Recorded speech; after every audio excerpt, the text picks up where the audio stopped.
You've got to be kidding me, I muttered, staring at the bank statement in my hands. The name of the account leaped off the page, Hopeful Hearts Foundation. At first glance, it looked legitimate. A charity name, regular transfers from our joint savings account, and an unassuming address. But I knew better. There was no Hopeful Hearts Foundation, and the steady stream of withdrawals lined up far too neatly with Michael's late-night business meetings and unexplained expenses. I felt the blood drain from my face as I sat at the kitchen table, the evidence of his betrayal spreading out before me. My name is Lillian, and for 10 years I thought I knew the man I'd married. Michael was charming, successful, and quick to flash a reassuring smile whenever life threw challenges our way. He was the kind of man who could talk his way out of anything, and for years I believed every word. But now, staring at this bank statement, it was impossible to ignore the truth. Michael wasn't just funneling money out of our savings, he was using it to fund his mistress under the guise of a fake charity. My hands trembled as I opened my laptop and started digging deeper. I traced the transactions, each one leading to the same account. I Googled the charity name, hoping I'd find something, anything, that would prove my suspicions wrong. Nothing. No website, no social media presence, no history. I clicked on the address listed on the bank statement. It led to a generic office building in the city, one I knew Michael had no reason to visit. My heart sank. This wasn't just a hunch anymore. It was fact.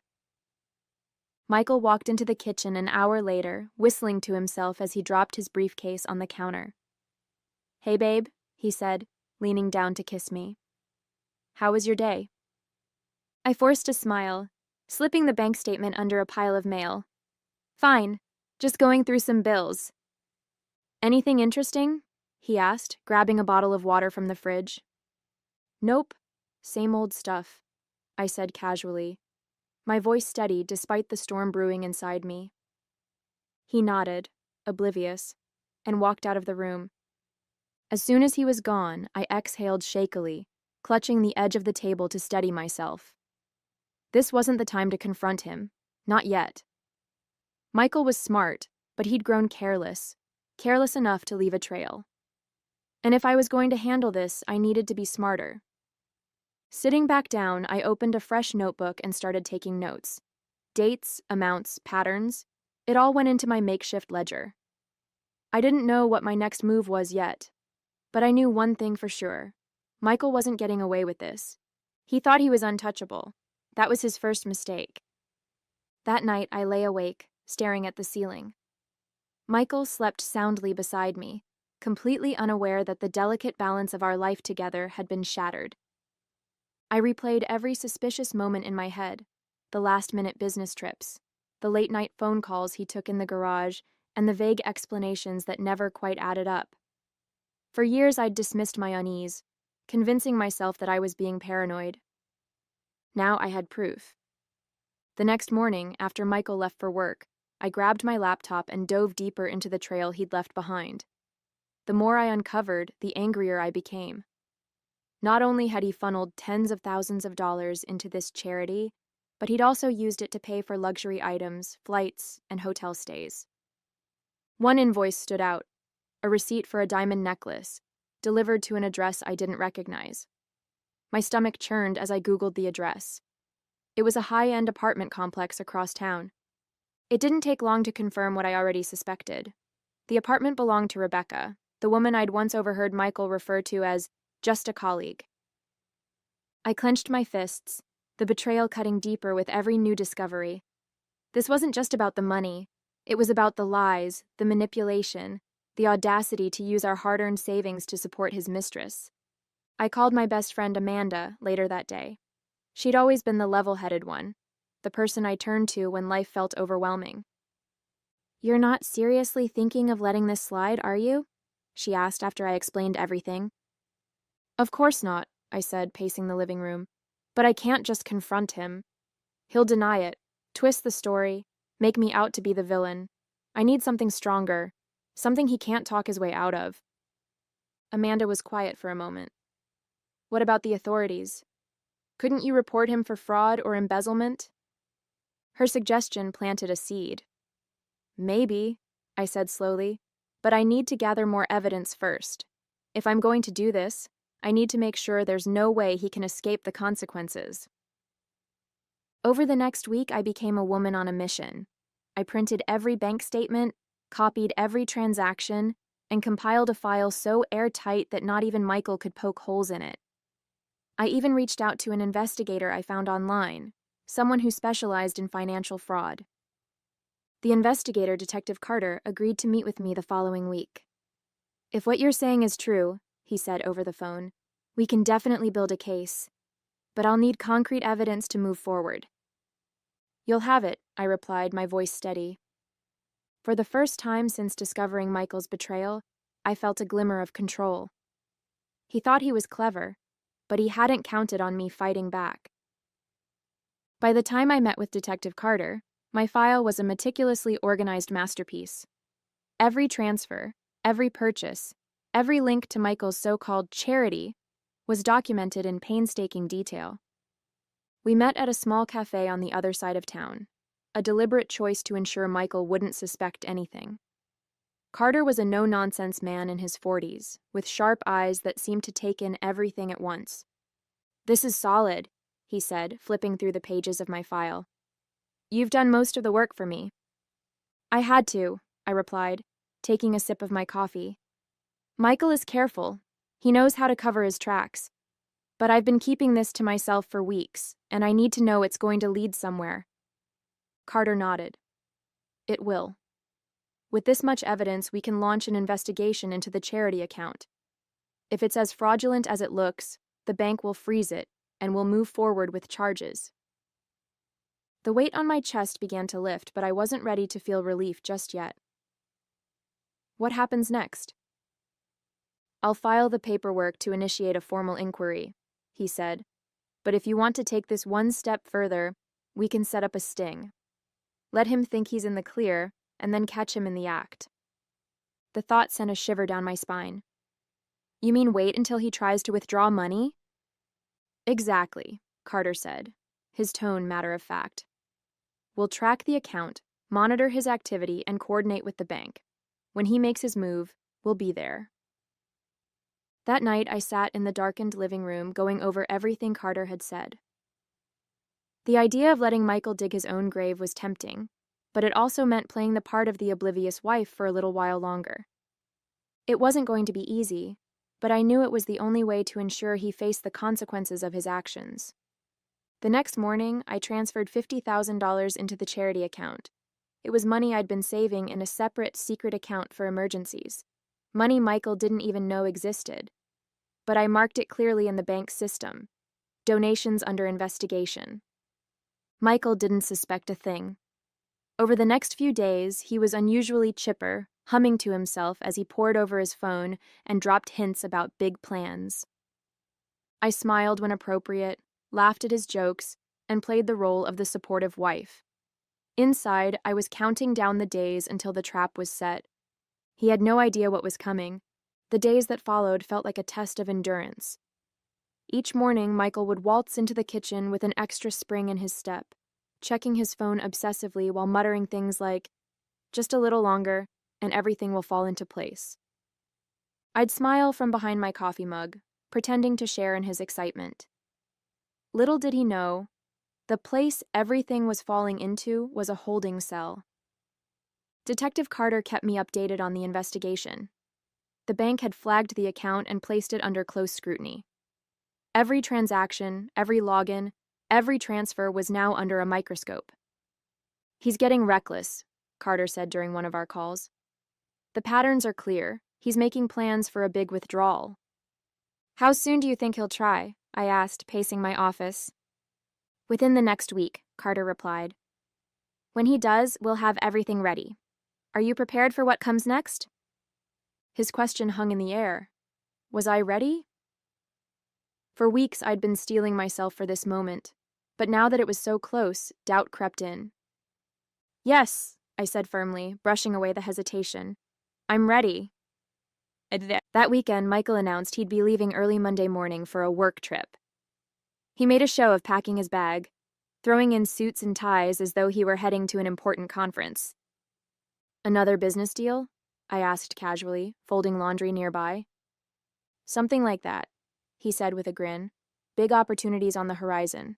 Don't wait up for me. I'll probably be gone all day. I nodded, biting the inside of my cheek to keep from smiling. The night before his trip, I couldn't sleep. I lay in bed staring at the ceiling, listening to the steady rhythm of Michael's breathing beside me. Part of me wanted to shake him awake, to confront him right then and there. But I couldn't. I'd come too far to let emotions ruin the plan. Instead, I silently rehearsed every step of what would happen the next day. Carter had assured me that the authorities would move swiftly, intercepting Michael at the bank the moment he attempted to withdraw the money, and I would be there to witness it. When morning finally came, Michael kissed me on the cheek as he left, his usual smugness practically radiating off him. "Wish me luck," he said, grabbing his bag. "Good luck," I replied, my voice steady. "I hope everything works out exactly the way you want it to." It wasn't a lie, after all. As soon as Michael's car pulled out of the driveway, I grabbed my bag and left the house. My heart pounded as I drove to the bank, adrenaline surging with every mile. When I arrived, Detective Carter was already there, standing near the entrance with a small team of plainclothes officers. He gave me a curt nod as I approached. "He hasn't shown up yet," Carter said. "But we've confirmed his withdrawal appointment. He'll be here soon." I glanced at the bustling street around us, my stomach churning. "And you're sure this will work? He won't have time to slip away?" Carter's expression was calm but resolute. "As soon as he tries to access the account, the bank will alert us.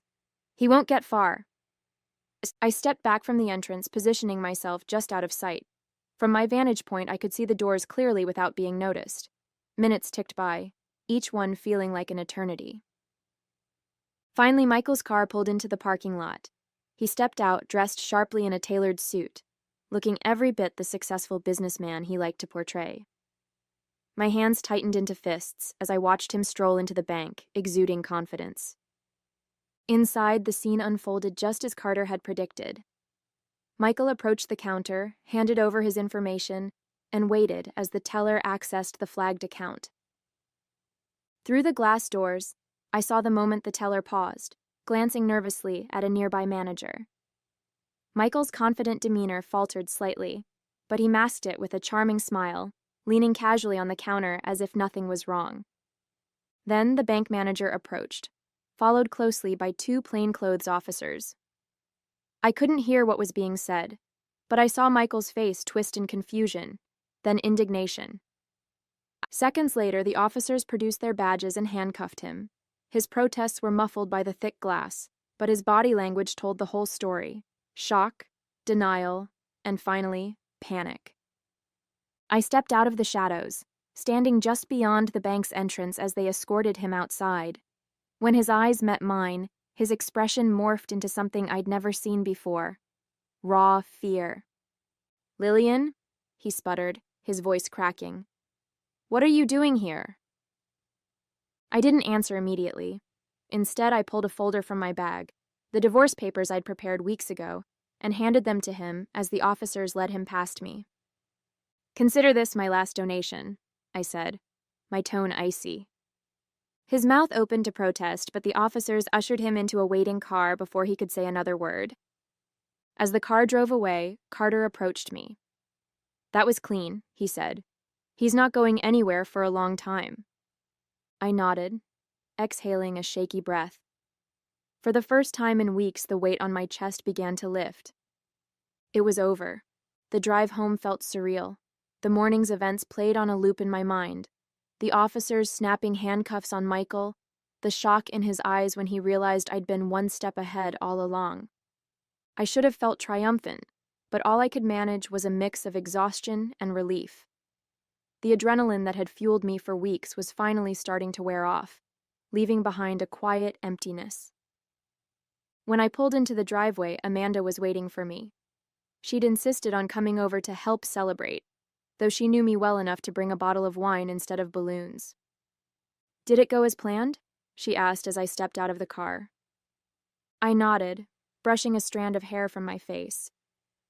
"He's in custody. They got him the moment he tried to access the account. Her eyes widened. And did you... I held up my empty folder, a faint smile tugging at my lips. Delivered the divorce papers personally. Amanda let out a low whistle. Remind me never to get on your bad side. Inside, we sat at the kitchen table, the wine poured and the silence heavy. Amanda finally broke it. So, what now? I swirled the wine in my glass, staring into its deep red depths. Now I figure out what comes next. The house, the finances, everything's in limbo until the legal process is done. But at least I don't have to pretend anymore. She leaned back in her chair, studying me. You know, you handled this better than most people would have. You didn't just sit back and let him walk all over you. I shrugged, feeling the weight of her words. I didn't have a choice. He didn't just betray me. He used our future to fund his lies. I couldn't let him get away with that. As the day wore on, the reality of my new life began to sink in. Michael was gone, his sham of a charity exposed, and the financial mess he'd created would soon be sorted through.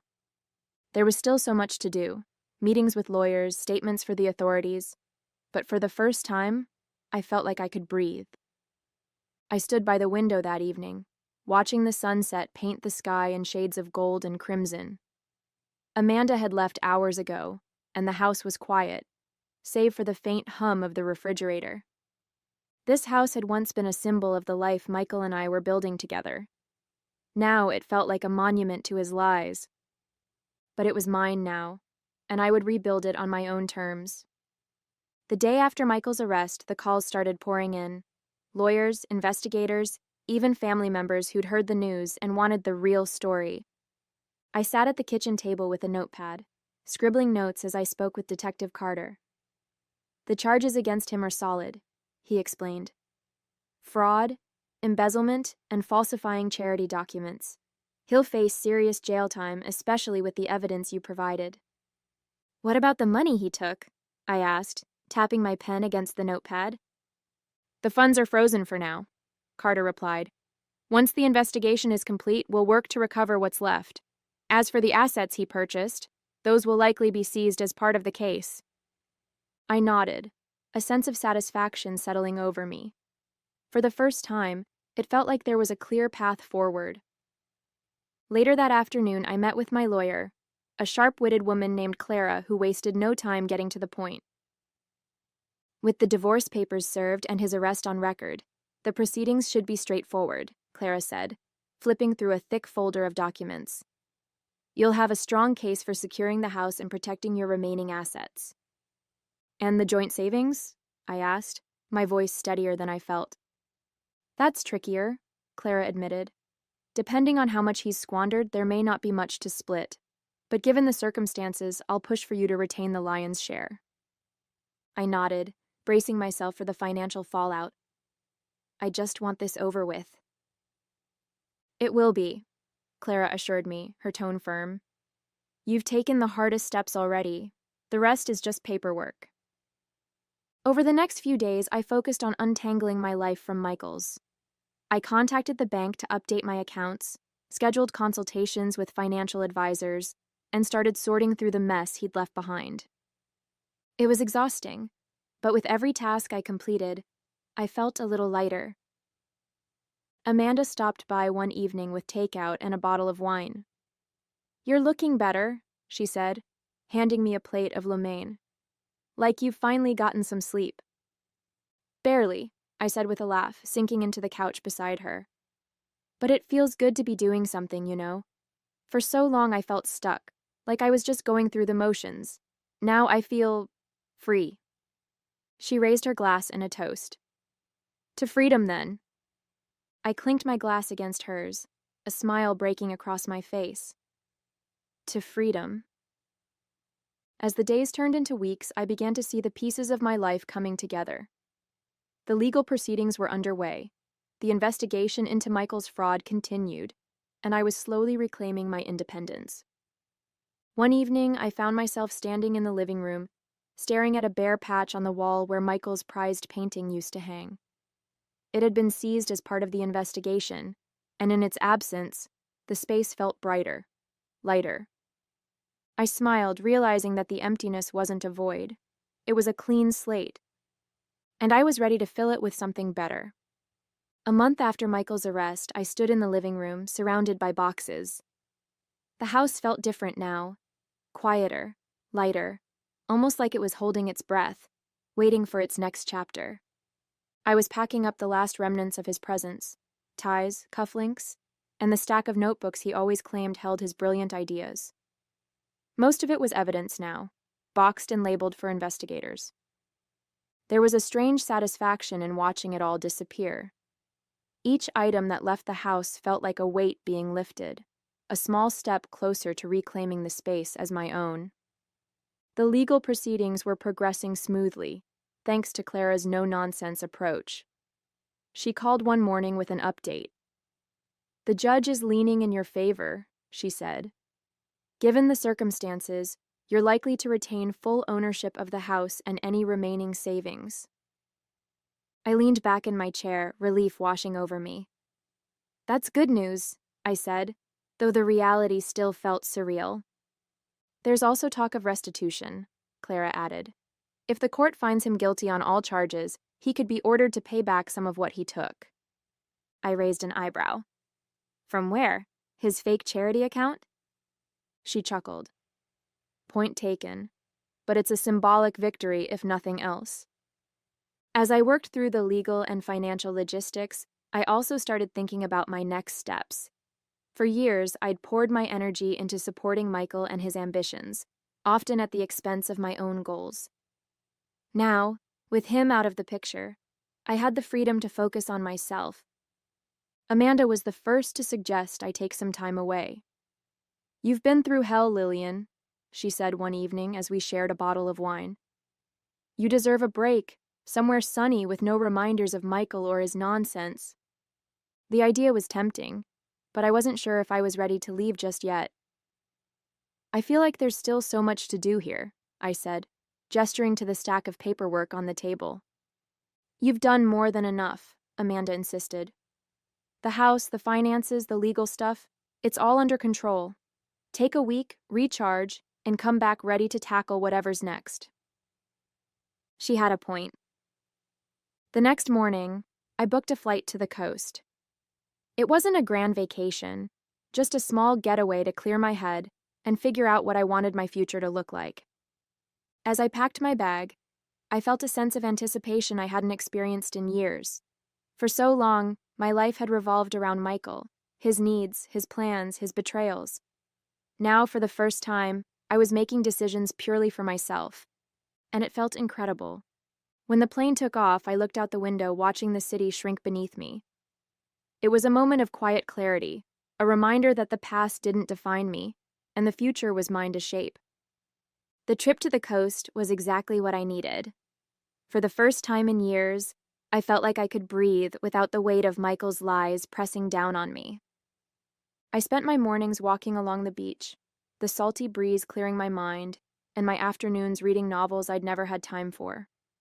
By the third day, I felt a clarity I hadn't experienced in years. Michael's betrayal had taken so much from me: time, trust, a sense of security. But it hadn't taken me. I was still here, still standing, and for the first time, I realized just how strong I was. One evening, as the sun dipped below the horizon, painting the sky in shades of orange and pink, I sat on the deck of my rental cottage with a notebook in hand. I'd always been the planner in the relationship, the one who mapped out budgets, vacations, and future goals. But now, the blank page in front of me wasn't for anyone else. It was for me. At the top, I wrote, "What's next?" The list came quickly, almost effortlessly. Redecorate the house, make it mine, reconnect with friends, build the relationships I'd neglected during my marriage, pursue my career, invest in myself, forgive myself, let go of the guilt for trusting someone who didn't deserve it. By the time I set the pen down, the page was full, and for the first time in months, I felt hopeful. When I returned home, the house felt different. It wasn't just the absence of Michael's things. It was the absence of him, his presence, his lies, his shadow over everything. I started small, rearranging furniture and swapping out the art on the walls. Each change felt like reclaiming a piece of myself. I also began reaching out to old friends, people I'd drifted away from during the chaos of my marriage. Their support was overwhelming, a reminder that I wasn't alone in this new chapter. One afternoon, as I was clearing out the garage, I found a box labeled Keepsakes. Inside were photos, cards, and mementos from the early days of my relationship with Michael. For a moment, I considered tossing it all into the trash, but instead, I set it aside. Those memories were part of my story, even if they belonged to a chapter I was ready to close. I didn't need to erase the past to move forward. I just needed to own it and let it go. The months that followed were a period of quiet rebuilding. I threw myself into reclaiming my life, one small victory at a time. The house, once a reminder of Michael's betrayal, began to feel like my own. I painted the walls in colors that brought me joy, replaced the furniture with pieces I loved, and turned his old office into a library filled with books I'd always wanted to read. Friends and family noticed the change, not just in the house, but in me. "You seem lighter," Amanda said during one of her visits. "Like you finally let go of all the weight you were carrying." "I think I have," I replied with a smile. "It's amazing what happens when you stop living for someone else."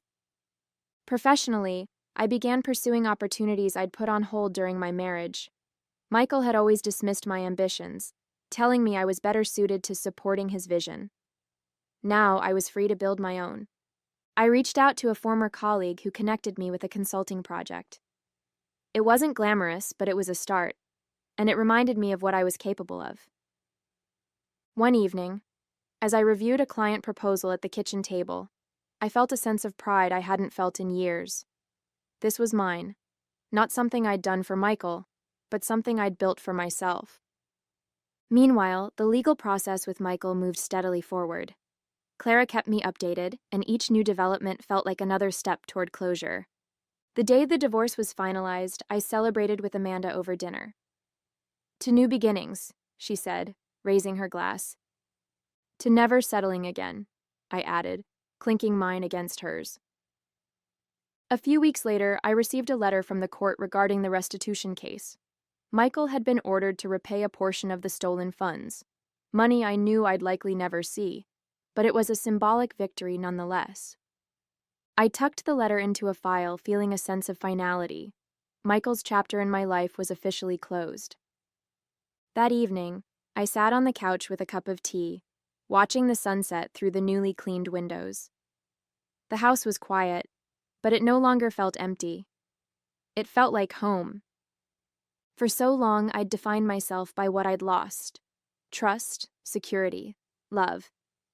But now I was learning to define myself by what I'd gained: strength, independence, and the knowledge that I could rebuild, no matter how much had been taken from me.